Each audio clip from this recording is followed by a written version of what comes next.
안녕하세요. 저는 30대 남자입니다. 최근에 좀 놀라운 일이 있어서 사연을 보내게 되었습니다. 바로 사연 시작하겠습니다. 저의 유년 시절은 굉장히 불우하고 힘든 기억만 가득합니다. 고등학교에 들어가기 전까지만 해도 제 마음은 항상 불만이 가득했고 우울했고 화가 많았습니다. 실은 저의 부모님이 두 분 다 장애가 있으십니다. 두 분 다 말씀을 못 하십니다. 소리는 다 들으시는데 말씀은 아예 못 하십니다. 어머니만 같은 누군가를 부르는 정도의 소리만 내실 수 있으십니다. 그렇다 보니 저는 어릴 때부터 자연스럽게 수화를 알게 되었습니다. 하지만 초등학교 고학년 때부터는 수화를 하지 않았습니다. 진짜 바보 같은 얘기지만 그땐 그게 너무 부끄러웠습니다. 친구들의 부모님과 제 부모님이 많이 다르다는 걸 알게 되었거든요. 초등학교 5학년 때 부모님이 두 분 다 체육대회에 오셨었는데 정말 어디 숨고 싶을 지경으로 창피하고 화가 났었습니다. 그때 부모님이 어렵게 일을 쉬고 오신 걸 알고 있었으면서도요. 부모님이 수화를 시작하면 친구들이랑 다른 엄마, 아빠들이 제 부모님과 저를 번갈아 가며 쳐다보는 게 너무 싫었습니다. 그래서 그날 밤 집에 가는 길에 부모님께 소리를 치기도 했습니다. 수화하지 마. 수화하지 말라고. 진짜 이상하니까 하지 말라고. 왜 엄마 아빠는 말도 못해? 고래고래 소리를 지르고 집으로 뛰어가 버렸습니다. 그때부터 부모님과 저의 사이가 서먹서먹해졌습니다. 정확하게는 저 혼자 거리를 둔 것이었습니다. 부모님은 많이 노력하셨습니다. 저희 집이 정말 가난했거든요. 제가 태어났을 때부터 줄곧 반지하 신세만 졌습니다. 항상 눅눅해 벽에 핀 곰팡이는 저를 늘 기침하게 만들었죠. 아버지는 동네 간판 만드는 곳에서 직원으로 일하셨었고, 어머니는 공장 다니셨는데, 그땐 장애인이라고 무시하는 것도 많았고, 돈도 덜 주는 것도 많았어서 아마 제값 못 받고 일하셨으리라 추측이 됩니다. 하지만 장애인 써주는 것도 많지 않으니 부모님은 알면서도 모르는 척 하셨던 거죠. 그렇게 어려운 환경에서 저 맛있는 거 먹이겠다고 시장에서 통닭도 사다 주시고 제가 좋아하는 캐릭터가 그려진 옷도 사다 주시고 했습니다. 하지만 이미 마음이 틀어질 대로 틀어져 버린 저는 그럴 때마다 마음에도 없는 싫은 소리를 하며 부모님들 가슴에 대못을 박았습니다. 나도 양념 통닭 먹고 싶어. 이런 싸구려 시장 통닭 말고. 싫어. 요즘 이런 거 누가 입는다고 그래. 내가 어린애야? 그때 왜 그랬을까? 그 시절을 떠올릴 때마다 정말 후회가 많이 되는데 지금 돌이켜보면 그때의 저는 결핍이 있었던 것 같습니다. 부모님의 관심에 대한 결핍이요. 저를 사랑하신다는 건 분명 의심치 않지만 저를 위해 열심히 일하고 계신다는 것도 잘 알고 있었지만 그만큼 제게 신경을 안 써주시니까 그게 이상하고 나쁜 마음으로 표출이 된 것 같았습니다. 그렇다고 이게 변명이 되진 않겠지만요. 아무튼 그때부터 중학교 때까지 부모님 속을 참 많이도 썩였습니다. 중학교 입학할 때는 분수에도 안 맞는 비싼 교복을 사 입겠다고 부모님을 졸라서 난감하게 만들기도 했었습니다. 중학교 1학년 때부터 2학년 때까지가 가장 사춘기의 절정이었던 것 같습니다. 뭐만 하면 부모님한테 빽빽 소리나 지르는 한심한 녀석이었죠. 그때 제가 살던 곳이 낡은 빌라 반지하였는데 그 빌라 건물 사람들이 저만 보면 부모님 말 좀 잘 들으라고 한 소리 하기도 하셨습니다. 특히 바로 위인 2층 아저씨를 자주 마주쳤는데 마주치기만 하면 잔소리 폭탄을 들어야 했습니다. 재석이 학교 가냐? 예, 안녕하세요 아저씨. 너 이 녀석 어제 또 엄마한테 소리 질렀지? 예? 너 임마, 너 소리 지르는 거 아저씨 방 창문으로 다 들어와 임마. 너 그러는 거 아니야. 부모님이 몸도 성치 않으신데 너 키운다고 얼마나 고생을 하시냐? 안 그냐? 너 열심히 공부해서 훌륭한 사람 돼야지. 허구한 날 소리만 빽빽 지르다가 나중에 진짜 후회한다 너. 예. 아저씨가 아들 같아서 하는 말이야 임마. 아저씨 아들 없으시잖아요. 하하. 그치. 아저씨는 딸이 있지. 야, 인마. 아저씨가 너 같은 아들이 있었으면 넌 내 손에 죽었어, 임마. 그러니까 부모님 말 잘 들어라, 어? 예. 학교에서 공부도 열심히 하고 이상한 애들이랑 어울리지 말고, 예. 선생님 말씀 잘 듣고 어깨 피고 허리 피고 임마. 알겠지? 예. 2층 아저씨의 잔소리가 싫어서 도망가고 싶은 적이 많았지만 아저씨는 좋은 분이었습니다. 저희 먹으라고 2층 아주머니가 반찬이나 과일 같은 걸 가져다 주시기도 하셨고 2층 아저씨는 시내에서 저 만나면 과자랑 아이스크림도 많이 사주셨거든요. 다 저를 생각해서 잔소리를 하신다는 것도 어느 정도는 알고 있었습니다. 하지만 그렇다고 해서 말을 들을 중2가 아니었죠.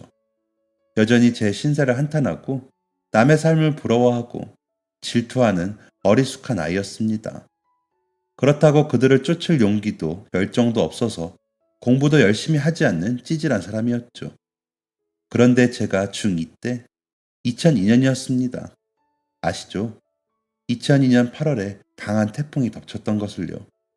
그때 제주도에 있던 600년 된 나무가 부러지고 오봉댐도 무너지고 집이며 차며 다 잠겼었잖아요. 그런데 공교롭게도 제가 그때 강릉에 살고 있었습니다. 네, 태풍 루사로 가장 큰 피해를 입은 지역인 강릉에 바로 제가 있었던 겁니다. 그날 하루가 어땠는지 아주 생생하게 기억이 납니다. 그때는 학교 개학을 한 지 얼마 안 되었을 때였습니다. 학교 가기 싫다고 생각하면서 아침에 준비하는데 어머니가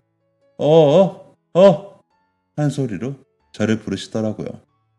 그래서 어머니를 봤더니 우산 가져가라고 오후에 비 많이 온다고 하셨습니다.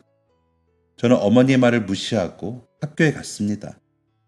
정말 하늘이 심상치 않긴 했지만 이깟 비쯤이야 그냥 맞고 말지 했습니다. 그런데 점심시간쯤 되니까 정말 비가 쏟아지기 시작했습니다. 5교시가 끝나고 6교시가 되었을 땐 진짜 하늘에서 구멍이 뚫린 것처럼 비가 말도 안 되게 많이 왔었습니다.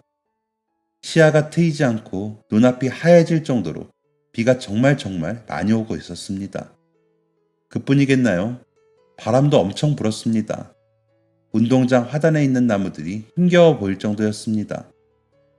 재석아, 우산 가져왔냐? 아니, 가져올 걸 그랬어. 무슨 비가 이렇게 많이 오냐? 태풍이라잖아. 뉴스도 안 봤냐? 내 우산 쓰고 같이 가자. 우리 집이 뉴스를 보겠냐?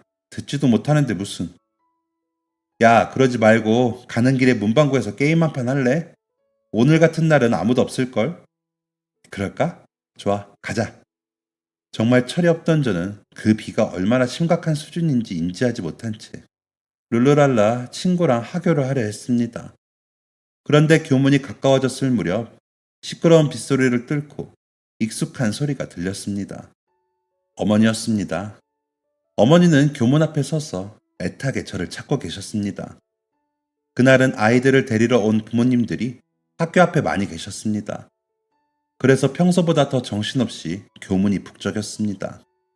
그 사이에 어머니가 계셨습니다. 모두 어머니를 힐끔거리며 쳐다보고 있었습니다. 순간 얼굴이 확 붉어졌습니다. 제가 어머니를 발견했을 때 어머니도 저를 발견하셨고 한 손에 제가 초등학교 때 쓰던 로봇 우산을 들고 제게 다가오시더라고요. 야, 재석아, 너희 엄마 아니야?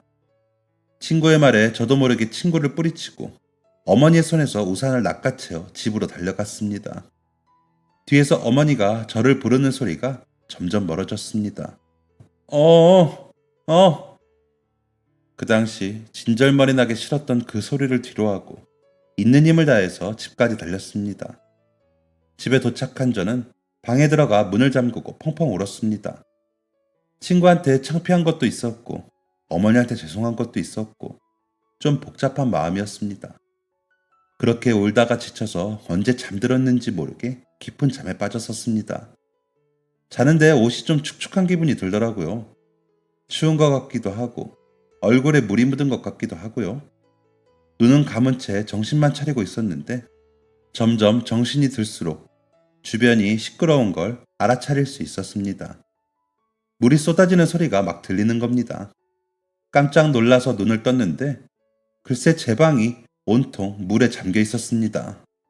내가 꿈을 꾸고 있는 건가 싶어서 몇 번이나 눈을 비비는데 이건 꿈이 아니었습니다. 그 사이 젖어든 낡은 이불들이 제 옷까지 축축하게 적시고 있었습니다. 그때 집이 거실 겸 안방 하나에 작은 제 방 하나, 화장실 하나 이런 구조였거든요. 제 방에 작은 창이 하나 있었는데 그 창문으로 흙물인지 하수구물인지 모르겠는 구정물이 콸콸콸 쏟아져 들어오고 있었습니다. 침대 아래로 내려갈 엄두가 나지 않았습니다. 물이 더러워서는 아니었습니다. 너무 무서웠습니다. 불투명한 물 때문에 맨날 밟던 제 방의 바닥이 어느 쯤인지 확인이 되지 않았습니다. 한 발 내딛어서 손만 뻗으면 방문을 열 수 있을 텐데 너무 무서워서 몸이 그대로 굳어버려 침대 위에서 벌벌 떨고 있었습니다. 그런데 그 정체를 알 수 없는 물들은 제게 빨리 나가라고 재촉이라도 하는 것처럼 점점 차오르고 있었습니다. 어느새 침대 전부를 삼켜버린 물 위에서 어찌할 바를 모르고 있었습니다. 그때였습니다. 아까까지만 해도 그렇게도 듣기 싫었던 어머니의 목소리가 들렸습니다. 저는 정신을 차리고 창문 쪽을 쳐다봤습니다. 어머니께서 제 로봇 우산을 창문으로 넣으며 창문을 두들겼습니다. 엄마 여기 있다고 알려주는 것처럼요. 엄마, 나 여기 있어. 엄마, 나 무서워. 엄마, 나 어떡해. 나 너무 무서워. 엄마, 나 좀 살려줘. 엄마. 어머니는 울부짖었습니다. 주변 사람들에게 도움을 청하는 것 같았습니다. 하지만 빗소리가 너무 컸습니다. 어머니는 계속 소리를 치시면서 제 방 창문을 어떻게든 막아보려고 하셨습니다. 어머니가 근처에 있는 나무 판자를 창문에 가져다 대자 콸콸 쏟아지던 물이 쫄쫄쫄 흘러 들어왔습니다. 정신을 차리고 다시 방 안을 살폈습니다. 제 옷과 가방, 책들이 물 위에 둥둥 떠다니고 있었습니다. 침대 아래로 내려가야 해. 주문을 걸고 있는 그때였습니다. 꼬마야, 아저씨 말 들리니? 네, 누구세요? 아저씨, 저 들려요. 아저씨 누구세요? 아저씨는 여기 2층 사는 아저씨 친구인데 너희 엄마 소리 듣고 왔거든.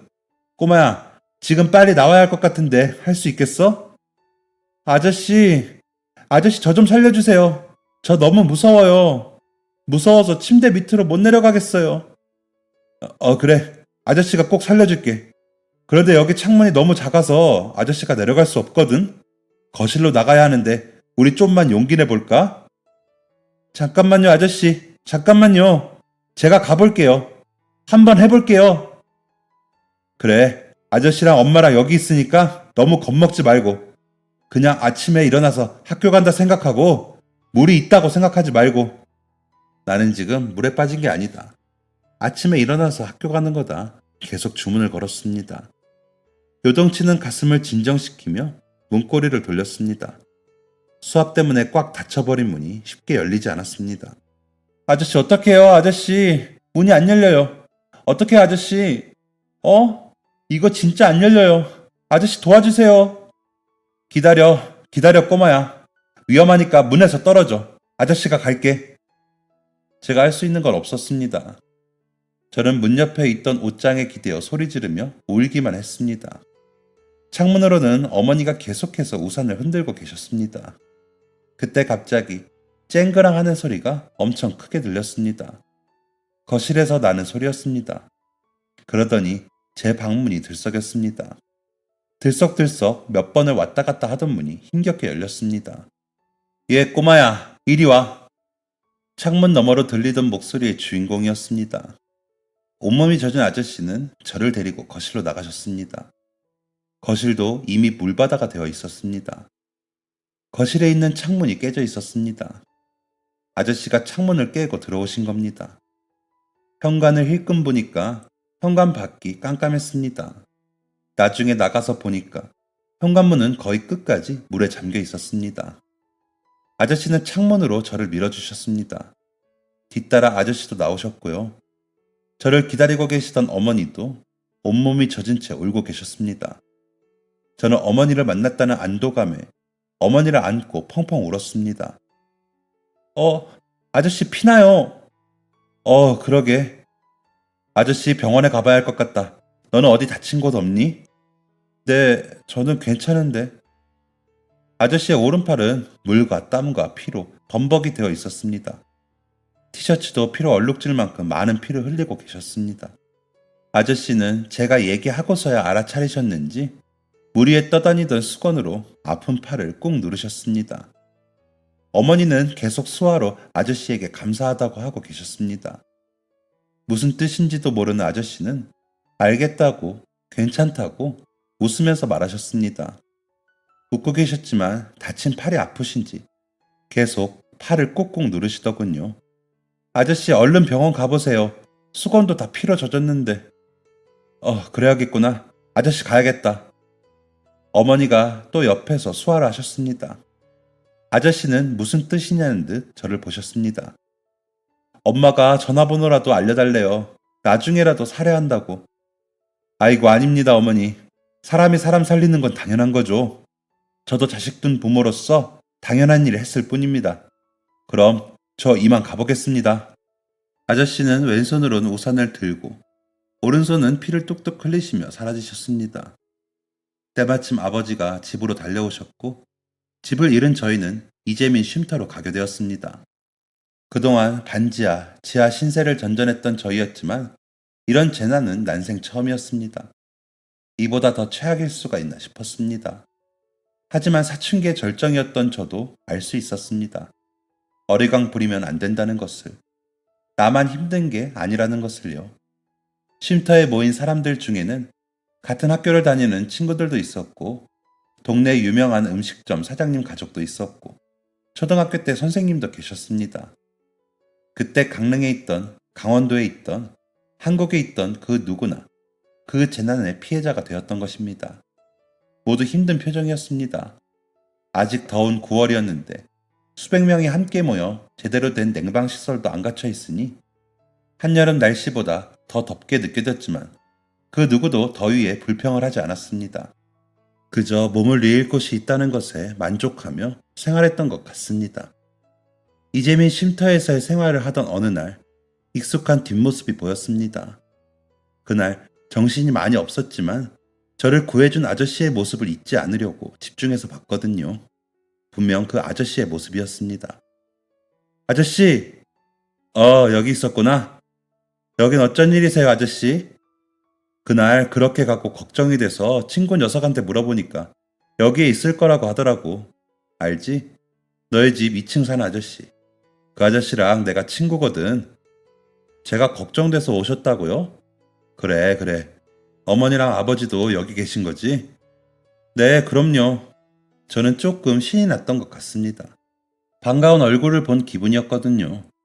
저는 가서 어머니와 아버지를 모셔왔고, 어머니는 아버지에게 이분이 저를 구해준 분이라고 소개를 해드렸고, 아버지는 몇 번이고 90도로 허리를 숙여서 감사의 마음을 표현했습니다. 아닙니다. 당연한 건데요. 그때 어머니께서 소리치시지 않으셨다면 못 들었을 거예요. 엄마가 소리친 거 듣고 오셨던 거예요? 응. 그 2층 아저씨가 다리를 다쳤대서 잠깐 갔던 거였었거든. 근데 자꾸 누가 소리 지르는 게 들리는 거야. 그래서 나가보니까 어머니가 거기 서 계시더라고. 그랬구나. 그래, 녀석. 너 듣자 하니 말을 그렇게 안 듣는다며? 이제 어머니한테 잘해야 한다. 네, 알겠습니다. 내 정신 좀 봐. 이거 부모님하고 나눠 먹어. 이거 제가 빈손으로 오기 뭐해서 사온 건데 좀 드세요. 아저씨는 제게 무거운 검은 봉다리 2개를 건네주셨습니다. 그리고 저희 어머니와 아버지에게도 드시라며 입모양을 크게 해서 말씀하셨습니다. 저희 부모님이 혹시 잘 못 알아들으실까봐 배려해 주신 거였죠. 그게 또 괜히 찡했습니다. 근데 아저씨, 팔은 괜찮으세요? 아저씨는 누가 봐도 안 괜찮아 보이게 팔에 붕대를 감고 계셨습니다. 뒤늦게 알아차린 제가 물어보자 아저씨는 괜히 큰 소리로 웃으셨습니다. 하하, 남자로 태어났으면 이 정도 훈장은 있어야지. 아저씨는 괜찮다. 많이 다치셨죠? 조금 꼬맨 정도야. 걱정 안 해도 된다. 조금 꼬맸다고 하기엔 팔 전체에 붕대를 하고 있는 게 이상했습니다. 제가 제 차 괜찮은지 묻고 제 부모님도 아저씨께 괜찮으신 건지, 병원비는 얼마나 나왔는지 물어보자 아저씨는 곤란한 표정을 지으시며 급하게 일이 있어서 이제 가봐야 한다며 자리를 떠나셨습니다. 아쉬웠지만 그때처럼 아저씨의 뒷모습을 눈에 담으며 보내드릴 수밖에 없었죠. 아저씨가 가져온 봉투에는 김밥, 빵, 우유, 과자, 라면들이 가득 들어있었습니다. 너무 감사했습니다. 쉼터에 있는 동안 제대로 된 한 끼 먹어본 적도 없었고 군것질은 상상도 못했었거든요. 어머니는 감사한 마음에 눈물까지 흘렸습니다. 아저씨는 그 이후에도 종종 찾아오셨습니다. 처음에 오셨던 것처럼 먹을 것을 사오시던 날도 있었고, 저와 제 부모님 옷을 사오시던 날도 있었고, 제 책가방을 새로 사주신 날도 있었습니다. 우와, 아저씨, 이거 나이키. 아, 요즘 애들은 나이키가 최고라던데, 아저씨가 잘 골랐구나. 이거 진짜 비쌀 텐데, 저 이런 가방 처음 받아봐요. 비싸긴 뭘. 그냥 네 생각나서 산 거니까 그냥 받아. 대신 이 가방 메고 학교 열심히 다니면서 공부 잘해야 한다. 네, 알겠습니다. 정말로 전 고등학교 졸업할 때까지 그 가방을 메고 다녔습니다. 낡고 해져도 무슨 보물단지라도 되는 마냥 아끼면서 가지고 다닌 가방이었습니다. 이재민 쉼터에서 몇 달 지낸 저희는 새 집으로 가게 되었습니다. 이전에 집 말고 다른 곳으로 가게 되었는데 저희 아버지의 친척분이 사시는 곳 근처였습니다. 강릉에서 많이 떨어진 강원도를 벗어난 지역이었기에 가기 전에 아저씨께는 얘기를 해야 할 것 같았는데 언제 오실지도 모르는 아저씨를 하염없이 기다릴 수도 없는 노릇이었고 연락처도 모르는지라 예전에 살던 빌라 2층 아저씨를 찾아가게 되었습니다. 2층 아저씨와 저를 구해준 아저씨가 친구였으니까요. 글쎄다. 걔가 이 동네 사는 게 아니거든. 네? 그럼 어디 사는 분인데요? 저기 속초 알아? 속초. 네, 알아요. 그런데 그 아저씨가 속초에 사신다고요? 이 동네 분이 아니었어요? 쉼터에 자주 오셨었는데. 그래, 그랬지. 걔가 그래. 정이 많아서 자기네 가게도 난리가 났는데 그러고 다닌다니까 걔가. 가게요? 그 아저씨 낚시 가게 하거든. 그 태풍으로 여기만 난리 난 줄 아냐? 그 속초도 지금 말이 아니야. 가게도 물난리에 3일 밤낮으로 물 퍼나르고 지금 장사도 안 될 텐데 생판 모르는 남까지 챙긴다고 일주일에 2번 여기로 오니 내가 다 답답하다 이거지. 그랬구나. 왜 여기 오신 건데요? 에? 왜긴 왜야? 너 때문이지. 네가 자꾸 신경이 쓰인단다. 그렇게 파란 쪽을 거덜내고서 살려놨으니 지도 신경이 쓰이나 보지. 아저씨 팔 많이 다치신 거래요? 너 못 들었냐? 무려 200바늘을 꼬맸단다. 200바늘. 팔이 붙어있는 게 다행이지. 어휴, 그 흉터 보면 너도 소름이 돋을걸? 전혀 몰랐습니다. 아저씨의 팔은 언젠가 붕대가 감겨져 있었고 아프다는 말이나 몇 바늘을 꼬매셨다는 말을 일체 하지 않으셨거든요. 아무튼 네 말은 너 이사 간다고 전해달라 이거지? 네, 어떻게든 살해하고 싶다고 엄마 아빠가 그러셔서요. 번호 알 수 없으면 저희 전화번호라도 남겨두라고 하셨어요. 그래, 그래 알겠다. 아저씨가 잘 전해줄게. 감사합니다. 이사 가서도 부모님 말씀 잘 듣고 소리 좀 그만 지르고 훌륭한 사람이 되어야 한다. 네, 아저씨. 그동안 감사했습니다. 저희 가족은 그렇게 강원도를 떠났습니다. 저는 아예 새로운 지역에서 16살을 시작했고 어머니 아버지도 새로운 일자리를 찾으셨습니다. 그리고 그때 처음으로 반지하 신세를 벗어났습니다. 부모님께서 많이 걱정이 되셨나 봅니다. 이전과 같은 일이 생길까 봐서요. 그래서 그때 저희 가족은 처음으로 빌라 1층에 살게 되었습니다. 새로 바뀐 집, 새로운 학교, 새 친구들에 적응하느라 중학교 3학년은 빠르게 지나갔습니다. 그리고 어찌저찌 하다 보니 일반 인문계 고등학교에 진학하게 되었습니다. 사실 공고에 가고 싶었거든요. 공부 같은 건 제 적성에 안 맞으니까 일찍 취직해서 돈이나 벌 생각이었죠. 그런데 주변에 어디 공고가 있는지도 안 찾아보고 알려주는 사람도 없어서 어쩌다 보니까 뺑뺑이 돌려 가게 된 인문고등학교에 진학하게 되었습니다. 그래, 이왕 이렇게 된 거 공부나 해보자 하는 마음이었습니다. 그러면서 제 나이키 책가방을 볼 때면 문득 그때 그 날이, 그때 아저씨 생각이 났었죠. 하지만 아저씨에게 연락이 오진 않았습니다. 2층 아저씨가 저희 얘기를 잘 전했는지조차 확인할 길이 없었습니다. 부모님께 여쭤보니 2층 아저씨 번호는 모른다고 하셨고, 고작 중고등학생이던 제가 확인할 방법은 없었으니까요. 그냥 제 추억 속의 영웅처럼 빛나는 존재로 추억하며 그날을 따뜻한 기억으로 품고 있었습니다. 학교를 다니면서 느낀 건데 제가 사춘기가 빨리 왔다가 빨리 간 편이었더라고요. 친구들이 허구한 날 게임방 가고 학원비 빼돌려서 놀고 담배 피고 할 때 저는 다 싫다고 하고 학원 다녔습니다. 별로 관심이 가지 않더라고요. 무엇보다 부모님이 힘들게 돈 버시는 것도 깨달았고 저를 얼마나 사랑하고 아끼시는지도 알았고 그렇게 힘들게 버신 돈으로 제 학원비도 내주시는 걸 알았기에 그 돈이 아까워서라도 열심히 공부를 했습니다. 그렇다고 3년 내내 올바른 모범생의 생활만 한 건 아니었습니다. 분명 저한테 시비 거는 애들도 있었습니다. 아무래도 제 부모님들이 장애가 있으셔서 그런지 그게 친구들한테는 놀리기 쉬운 상대로 느껴졌었나 봐요. 그런데 제가 고등학교 가면서부터 급격하게 키가 커졌거든요. 몇 번 놀리던 애들 한 방씩 먹여주니까 그다음부턴 안 건들더랍니다. 그래서 중학생 때보다 나름 편하게 공부에 집중할 수 있었죠. 솔직히 대학교까지 가는 건 제 수준에 너무 사치라고 느껴지더라고요. 그 비싼 등록금 부모님께 손 벌릴 순 없고 대출을 받자니 나중에 어떻게 갚을지 막막하고 장학금은 택도 없는 얘기였고요. 그래도 공부한 게 아까워서 전문대라도 가자 하고 전문대 진학을 하게 되었습니다. 사실 그때도 딱 뭐를 해야겠다, 무슨 직업을 가져야겠다 이런 건 없었는데 담임 선생님께서 전문대라도 나오면 직업 선택할 수 있는 폭이 훨씬 넓어진다고 하셨기에 그렇게 하겠다고 했습니다. 등록금은 첫 학기는 부모님이 도와주셨고 그 다음부턴 학자금 대출받아서 다녔습니다. 처음 1년 다니고 군대 다녀와서 다시 1년 다니고 졸업했습니다. 제가 대학에서 뭘 배웠냐면 요리를 배웠습니다. 간을 엄청 잘 맞춘다거나 기막힌 아이디어가 있지 않았지만 나름 열심히 했습니다. 졸업하고서도 요리 관련된 일을 하고 싶을 만큼 재미도 붙였습니다.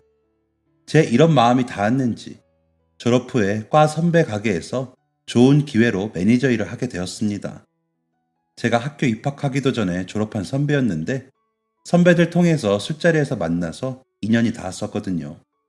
제가 막 졸업할 때 선배가 강남에 고깃집 하나 차릴 건데 매니저로 같이 일해볼 생각 없냐고 하길래 바로 알겠다고 했습니다.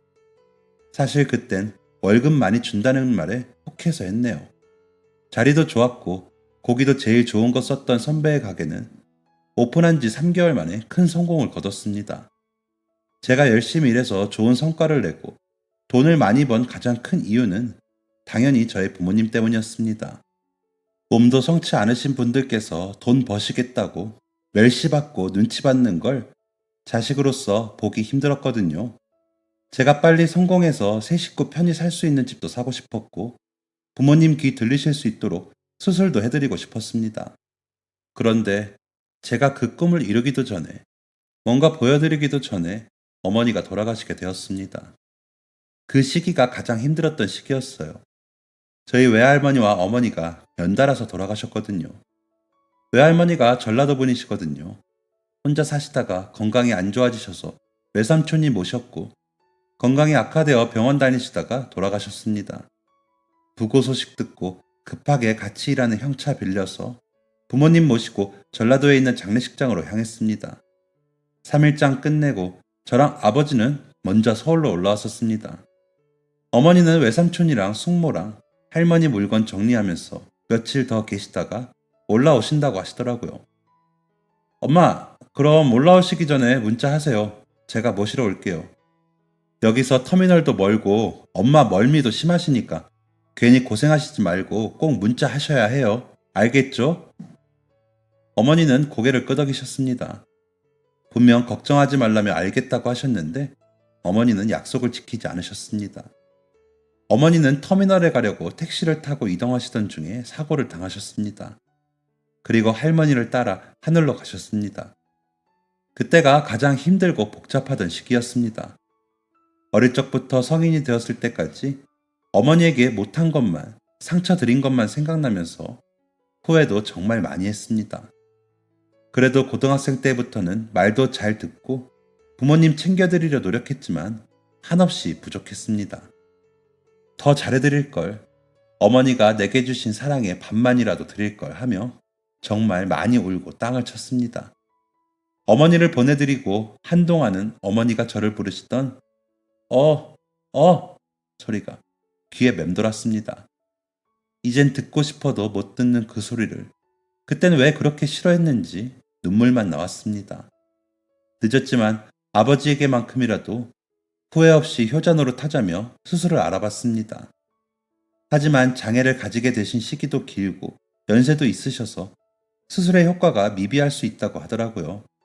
그에 비해서 비용은 많이 비쌌고요. 고민을 하던 중 예전에 어머니랑 아버지가 저를 보고 하셨던 말이 떠올랐습니다. 갑자기 그 기억이 왜 떠올랐는지 모르겠는데 제가 초등학생 때였습니다. 부모님이 사랑이 가득한 눈으로 저를 보면서 수화로 이러시더라고요. 우리 재석이 목소리 한 번만이라도 들어보고 싶다. 그 생각이 나자마자 아버지한테 수술하자고 권했습니다. 잘난 거 없지만 제 목소리 들려드리고 싶었습니다. 한 번만이라도 아버지가 제 목소리를 들으신다면 그것만으로도 충분할 것 같았습니다. 다행히 아버지 수술은 잘 되었고 재활도 열심히 받으셨습니다. 수술 끝나고 아버지한테 처음으로 제 목소리 들려드렸더니 아버지가 엄청 많이 우셨습니다. 너무 행복하다며, 어머니도 같이 들으셨으면 너무 좋았을 거라며 슬픔과 기쁨의 눈물을 동시에 흘리셨습니다. 아버지는 수술 후 새로운 취미가 생기셨습니다. 바로 뉴스 보기였죠. 평생 TV 소리라곤 제가 보는 만화 영화나 예능만 울려 퍼지던 저희 집에 뉴스 소리만 가득했습니다. 아버지가 원래 신문을 좋아하셨거든요. 세상 돌아가는 이야기 보는 게 재밌으시다고요. 이제 그걸 소리로 들으실 수 있으니 얼마나 더 재밌으시겠어요. 아버지는 같은 뉴스여도 이 채널 저 채널 바꿔가시며 아주 흥미롭게 들으셨습니다. 그걸 보는 제 마음도 엄청 뿌듯했고요. 그런데 어느 날 아침에 출근 준비를 하던 중이었습니다. 아버지께서 저를 부르시더라고요. 아버지를 따라서 거실로 가보니까 뉴스가 한창이었습니다. 아버지가 뉴스를 자세히 좀 보라고 하시더라고요. 세상에 좋은 사람이 참 많다면서요. 뉴스의 내용은 이랬습니다. 여수에서 트럭 한 대가 바다에 빠졌더랍니다. 사고였나봐요. 그런데 그걸 본 한 청년이 바다에 뛰어들었대요. 트럭에 있는 사람들 살리려고요. 그런데 그때 파도가 거세진 건지 청년도 위기에 처하게 되었는데 그 모습을 본 청년의 아버지가 몸을 던져 자신의 아들을 구하고 트럭에 있던 모녀를 구하고 목숨을 잃었다는 겁니다. 너무 충격적이고 가슴이 아프더라고요. 이어서 바다에 뛰어들었던 아들의 인터뷰가 나오더군요. 아버지께서 평소 의협심이 강하셨습니다. 저도 아버지를 닮았나 봐요. 아버지는 예전에 태풍 루사 때도 사람을 구하셨습니다. 그 사고로 팔을 200바늘이나 꼬매셨고요. 그 말을 듣는데 제 머릿속에서 번개가 친 것처럼 번뜩이더라고요. 제 목숨을 구해주셨던 2층 아저씨의 친구분이 떠올랐습니다. 그 청년의 인터뷰를 자세히 보고 그 청년의 얼굴도 자세히 들여다보는데 그때 그 아저씨의 아들이 맞는 것 같았습니다. 저는 어떻게 연락을 취할 방법이 없을까 하다가 방송국으로 연락을 했습니다. 내가 그 사고의 당사자가 맞는 것 같은데 연락처 좀 알려줄 수 있냐고 물어봤죠. 당연히 안 알려주더라고요. 대신 얘기를 전달하겠다고 하길래 제 전화번호도 같이 남겼습니다. 그로부터 한 달 후 저는 제 목숨을 구해줬던 아저씨의 아들과 연락이 닿을 수 있었습니다. 여보세요? 그 방송국에서 연락처를 받았는데 저희 아버지가 목숨을 구해주셨다고. 네, 맞아요. 저 강릉에 살던 황재석입니다.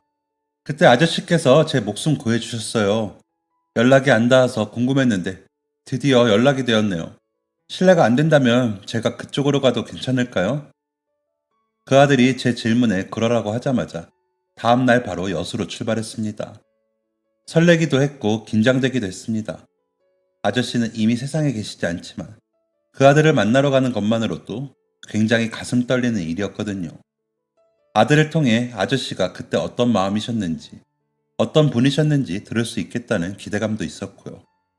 꼬박 5시간을 넘게 달려 도착한 끝에 아저씨의 아들과 만날 수 있었습니다. 아저씨의 아들은 이제 20대 초반의 어린 청년이었습니다. 안녕하세요. 그 청년이 해맑게 웃으면서 인사를 하더라고요. 아저씨만큼이나 좋은 사람이겠다는 느낌이 왔습니다. 그 청년이 저를 부른 곳은 낚시터였습니다. 낚시 장비를 판매하시던 아저씨가 낚시터까지 차리셨다고 하더라고요. 지금은 그걸 그 아들이 물려받아서 운영하고 있었고요. 그날 아저씨의 아들과 많은 대화를 했습니다. 아저씨가 어떤 분이셨는지, 얼마나 좋은 일을 많이 하셨는지요. 아저씨는 그 아들의 말대로 의협심이 강한 분이셨습니다. 평소에도 지나가던 할머니가 가방 하나만 들고 가셔도 그냥 못 지나치셨고, 언제든 무슨 사고가 날 것 같다 하시면 제일 먼저 몸을 던지셨던 분이셨더라고요. 그리고 제 이야기도 종종 하셨답니다. 이건 저도 몰랐던 얘기였는데 아저씨의 어머니도 장애가 있으셨대요. 그래서 힘든 점도 많았고 사춘기 때는 부끄러운 점도 많았다고 아드님께 고백하셨답니다. 그래서 저한테 정이 더 갔다고도 하셨고요. 그 말을 들으니까 괜히 또 그때 아저씨 생각이 나서 코가 시큰해지더라고요. 이제는 뵐 수 없는 그분을 사진으로나마 추억했습니다. 돌아가신 저희 어머니가 혹여나 아저씨 뵙게 된다면 꼭 은혜를 갚으라고 하셨거든요. 아저씨는 지금 안 계시지만 아드님께나마 그 감사를 표하고 싶은데 괜찮으실까요? 감사라면 불편하지 않으시다면 금전적인 보상을 해드리고 싶어서요. 그때 병원비도 드리지 못했고 받은 것도 너무 많고. 네? 아닙니다. 아니에요. 진짜 괜찮아요. 아니에요. 그렇게라도 해야지 저도 저희 부모님도 마음이 편해질 것 같아요. 그 돈 받으면 제가 마음이 불편해질 것 같아요. 저희 아버지도 그걸 원하시지 않을 거고요. 오히려 그 돈을 받으면 저희 아버지를 욕보이는 게 될 것 같네요. 아, 어떻게든 보상해드리고 싶었는데 저희 부모님의 바람이기도 하셨고요. 저 그러면 혹시 괜찮으시다면요. 그 돈 기부하시는 건 어떠실까요? 그럼 저희 아버지도 좋아하실 것 같고 저도 그 편이 훨씬 마음이 좋을 것 같아요. 생전 기부라고는 한 번도 해본 적이 없었고 해야겠다는 생각도 한 적이 없던 저였습니다. 그건 정말 부자들만 하는 일인 줄 알았거든요. 그리고 불과 몇 년 전까지만 해도 저는 대출 많은 학생에 부모님은 두 분 다 장애가 있으셨으니 남한테 기부를 해야겠다는 생각을 할 수 없을 정도였죠. 그 청년의 말에 한번 기부를 할 만한 곳이 있나 찾아봤습니다. 생각보다 도움이 필요한 사람들이 정말 많이 있더라고요. 그 대상은 아픈 혹은 부모님이 안 계신 아이가 될 수도 있었고, 미혼모가 될 수도 있었고, 혼자 힘들게 사시는 노인분이 될 수도 있었고, 장애가 있는 가족이 될 수도 있었습니다. 금액도 중요치 않더라고요. 한 달에 단 몇천 원을 기부해도 되는 것이었습니다. 그렇게 찾아보니 저와 비슷한 환경에 처해진 아이들에게 자연스럽게 눈이 갔고, 저는 그들을 위해 기부를 해야겠다고 결심을 하게 되었습니다. 그리고 그 청년과의 상의 끝에 제 유년 시절처럼 몸이 불편한 부모님, 조부모님과 함께 살고 있는 아이들을 위해 500만 원이라는 돈을 기부하게 되었습니다. 누가 보면 에게 겨우 하는 수준일 수 있겠지만 그 당시 저에겐 정말 큰 돈이었습니다. 아버지랑 한 달 생활비로 100만 원 조금 넘게 썼을 때였는데 500만 원이면 정말 큰 돈이었죠. 진짜 대단하세요. 아버지도 분명 좋아하실 거예요. 네, 그러셨으면 좋겠네요. 아저씨 이름으로 기부했으니까요. 네? 저희 아버지 이름으로요? 그럼요, 당연하죠. 원래 아저씨께 드리려고 했던 돈이니까 아저씨 이름으로 기부했죠.